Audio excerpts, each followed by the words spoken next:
Have you ever stopped to wonder why? Even though you wake up early every day, even though you work hard, even though you spend sleepless nights worrying about bills, money still never seems to be enough. Have you asked yourself why the harder you try, the more the world seems to set traps to keep you stuck in the same place? The answer might be deeper than you imagine. The Bible, written thousands of years ago, already revealed truths that apply directly to financial life today. But most people choose to ignore them. And it is in that silence where the sins that enslave people are born. Today, you are going to discover the 7 deadly sins of money according to the Bible. But not only that, you'll also learn the way to break each chain and transform those sins into lessons. Get ready, because what you're about to hear is not just a message, it's a wake-up call.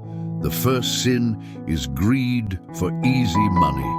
Who hasn't dreamed of winning the lottery or being seduced by promises to double your capital in just a few days? That illusion has led millions into ruin. Proverbs 13:11 warns, "Wealth gained hastily will dwindle, but whoever gathers little by little will increase it."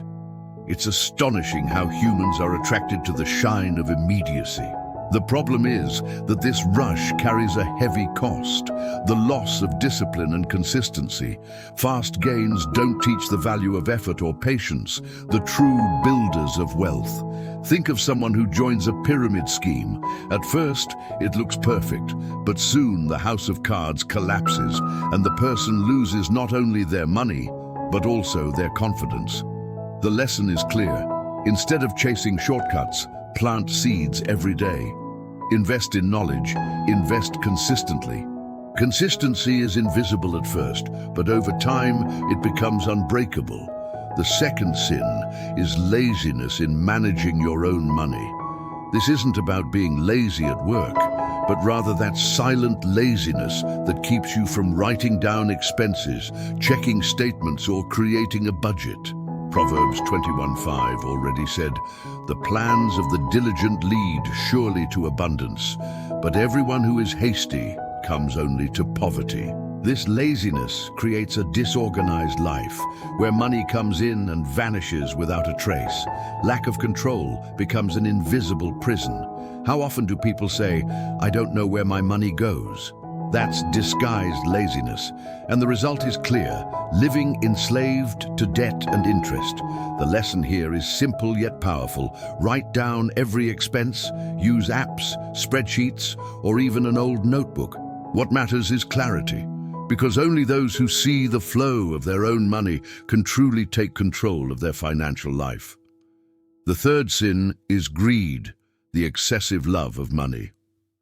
1 Timothy 6:10 warns, "For the love of money is the root of all evil." Greed creates people who cling to every cent, unable to spend, share, or invest out of fear of losing it. That isn't prudence, it's idolatry. The miser thinks he is safe, but in reality, he is a prisoner. Money kept without purpose doesn't bring security, it brings anxiety. Imagine someone who hoards just for the sake of hoarding, but never invests, never enjoys, never makes the money work. That person is burying their talents, just like in the parable of Matthew 25. The lesson is deep. Money is not meant to be worshipped, but used as a tool. It must be in motion, multiplying through investments or transforming lives. Saving out of fear is wasting the power money has to change realities.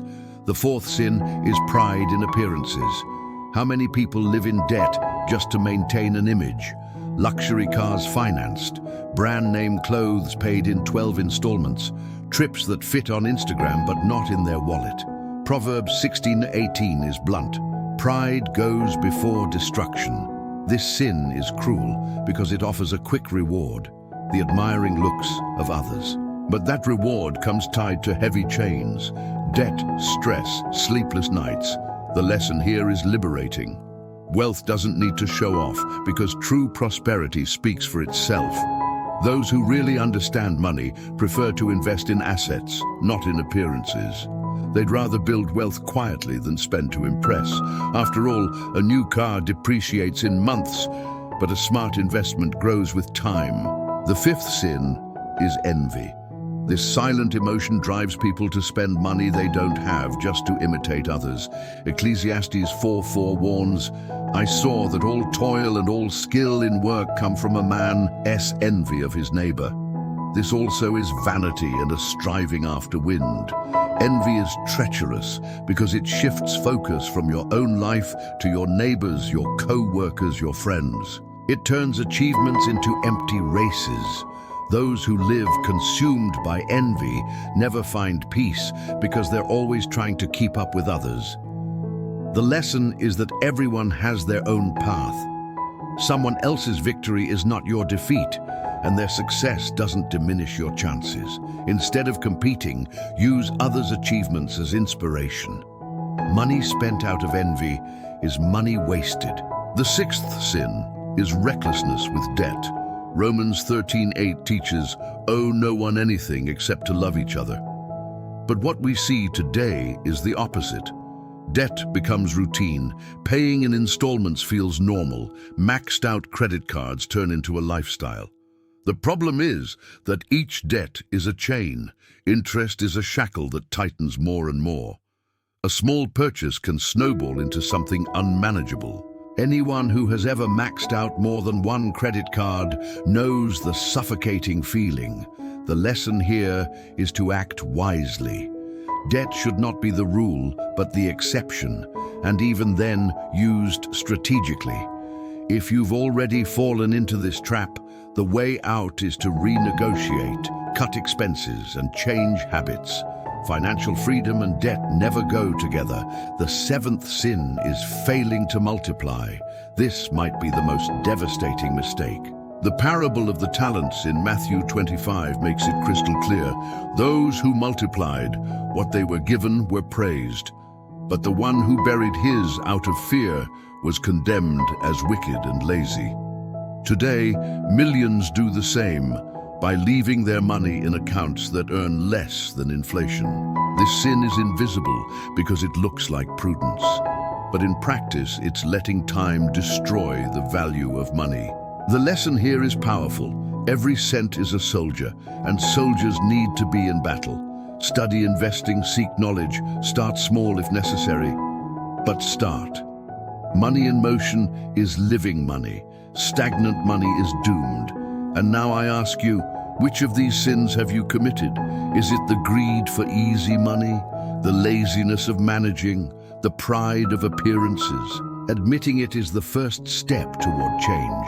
Drop it in the comments below, because I want to know how far these mistakes have affected you and how we can turn this reality around together. And remember, what the Bible shows us isn't just a list of warnings, but a manual of freedom. If you apply these teachings, you'll see that your financial life doesn't have to be a prison.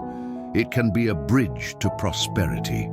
So leave a like, share this video, and subscribe to the channel, because what is coming next will open your eyes even more to the secrets no one told you. Secrets that can finally set you free.